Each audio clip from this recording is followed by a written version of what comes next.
Dr. Adam Weishaupt was born on February 6, 1748, in Ingolstadt, a city in Bayern, Germany. This interesting character was the son of a rabbi and converted to Catholicism after his father's death. After studying French philosophers such as Voltaire, he learned theology and the mystery religions in the French royal court.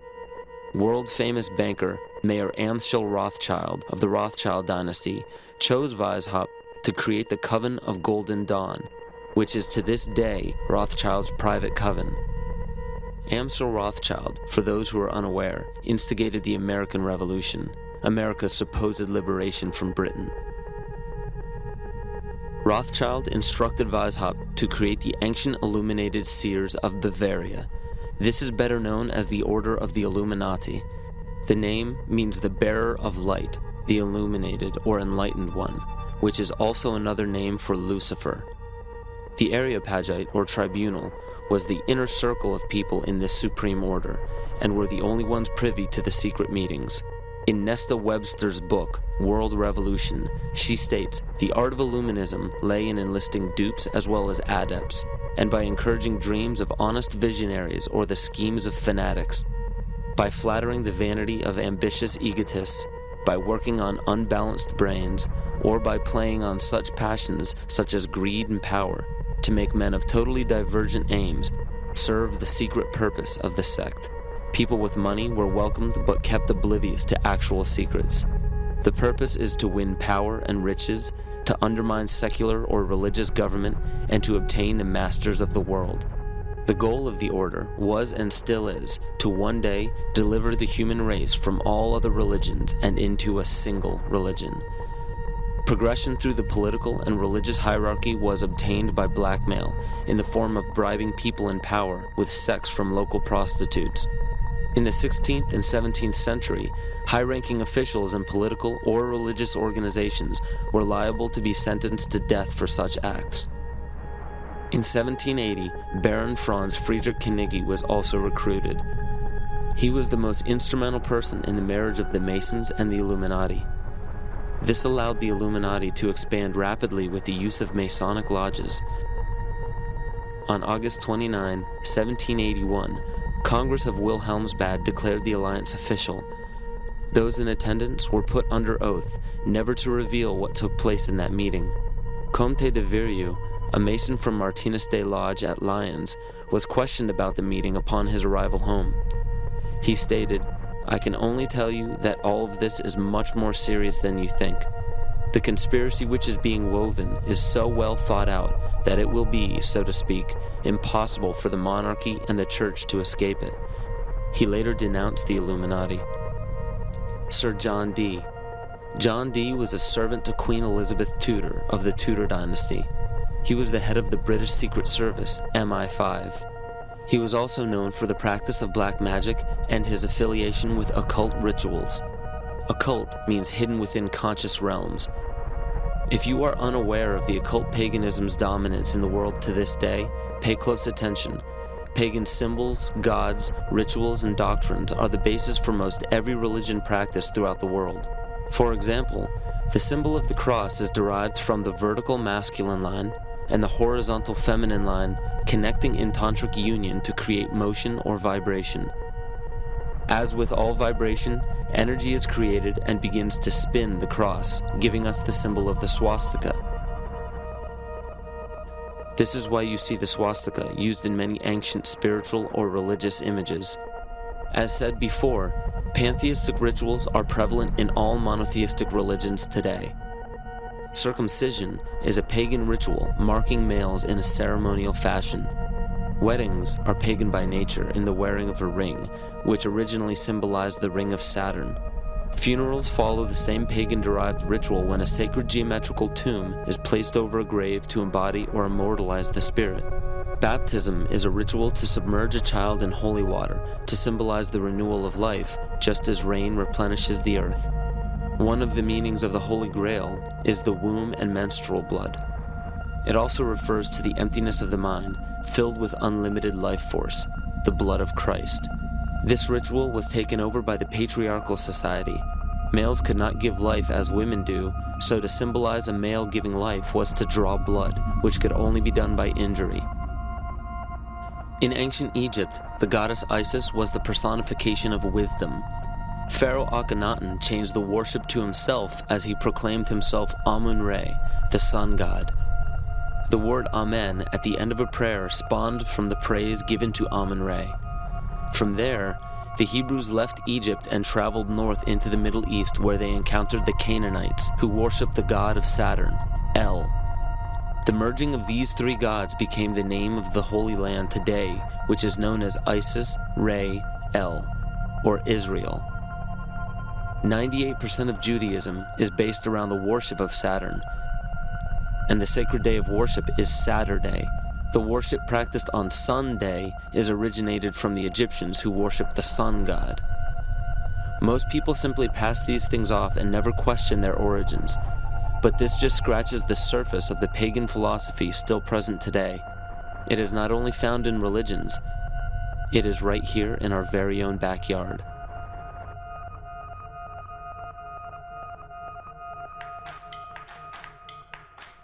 On January 22, 1783, Congress ratified a contract stating that all bills of credit emitted, monies borrowed, and debts contracted by or under the authority of Congress before the assembling of the United States shall be deemed and considered a charge against the United States for payment and satisfaction whereof the United States and the public faith are hereby solemnly pledged. The party that the U.S. owed these loans to was King George. I hope this helps paint a picture for you of how Great Britain funded both sides of the Revolution. To this day, Great Britain still collects taxes from the United States via the IRS. The IRS isn't even an agency of the United States government. It is an agency of the IMF, which is under the jurisdiction of the United Nations. The FCC, CIA, FBI, and NASA were never part of the United States government. The U.S. government only holds shares of stock in the various agencies. John Brown was a Mason and a Rosicrucian who was brought to power by William Lloyd Garrison and Senator Charles Sumner. With the help of the New York Times, John Brown was built up to be a hero in the anti-slavery movement. Ulysses S. Grant, former president, was born Hiram S. Grant, named after Hiram Abiff, who was the most important historical or mythological character in Freemasonry. The name was given to him by his father, Master Mason Jesse Root Grant. Jesse Grant worked for John Brown's father, then went on to work for E.A. Collins, one of the 13 Illuminati bloodlines, according to Fritz Springmeier's research. Ulysses S. Grant was brought to power rapidly with the help of E.A. Collins. From April 1861 to May 1864, Grant went from the rank of private to commander-in-chief of the entire Union Army.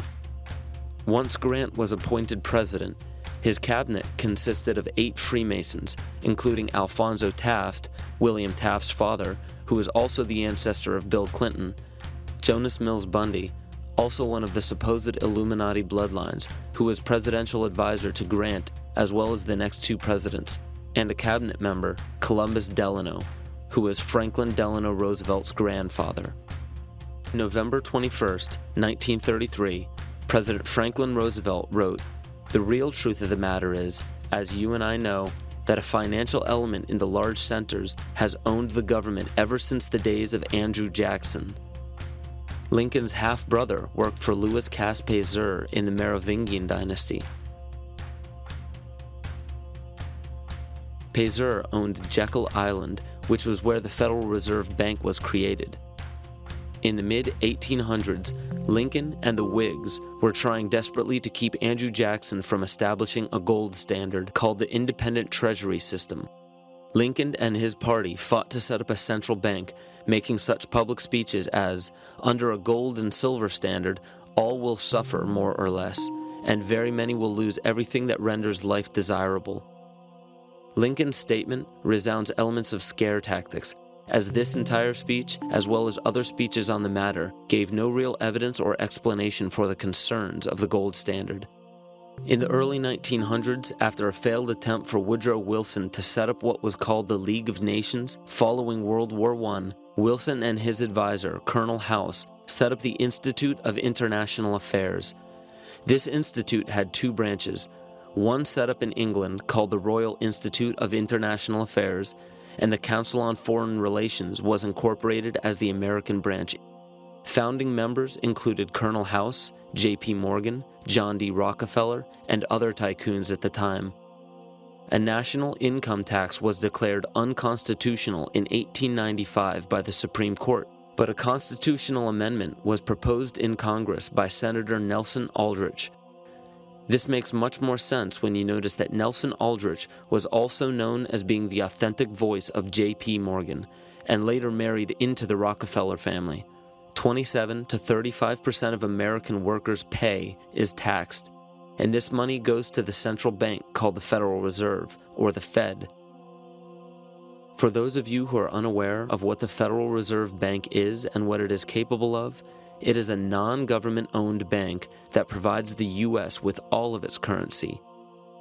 Yet one of the most amazing aspects of the central bank is the suspension of specie payments, in which the Fed can refuse to pay their obligations, yet taxpayers must pay their debts or go bankrupt. In other words, the suspension of specie payments is the central bank's right to breach a contract with no penalty whatsoever. In simpler terms, it is called theft. How is it possible that the Fed is allowed to breach contracts without penalty from our government when they supply all of our currency? The answer is simple. The Federal Reserve Bank has power over the government instead of under it. Those who have the most influence over the Federal Reserve Bank now can wield that influence over the United States government through political lobbying and economic decisions. Dr. Carroll Quigley, Bill Clinton's mentor while at Georgetown University, wrote about central banks. They want nothing less than to create a world system of financial control in private hands, able to dominate the political system of each country and the economy of the world as a whole, controlled in a feudalist fashion by the central banks of the world, acting in concert, by secret agreements arrived at in frequent private meetings and conferences. It is important to know that nearly all of the founders of the Federal Reserve Bank were involved with the conception of the Council on Foreign Relations.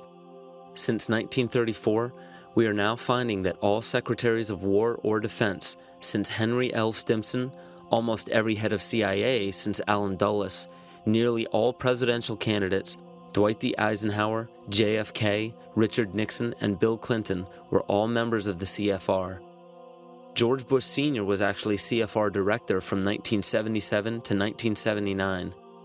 Understand that all of these high-ranking positions were lobbied into place by the organization set up by an international banking cartel. There are secret meetings held by many of the same members in the Trilateral Commission, the Bilderberg Group, the Club of Rome, the United Nations, and the two branches of the Institute of International Affairs. These groups make up what is known as the Round Table, developed by Cecil Rhodes. Other offshoots or preliminary groups are Bohemian Grove and Yale University's Skull and Bones, which we all know George Bush Jr., George Bush Sr., and John Kerry were all a part of. Most every meeting by these groups are attended by the most powerful government officials, corporate leaders, media moguls, and royal families in the world. These meetings are held in secret, and not a word of them reaches the mainstream media. How is it that so many powerful people can attend meetings alongside the mainstream media and not a mention of it makes it to the public? This all may start making much more sense when you understand that common citizens aren't meant to know what is happening at the top. Is there any dispute that to gain power in this day and age, it takes strategy and intelligence rather than brute force? Logic will tell you that in any sport or game, to claim victory, you must keep your moves strategic and secret. Why would it be any different in global politics?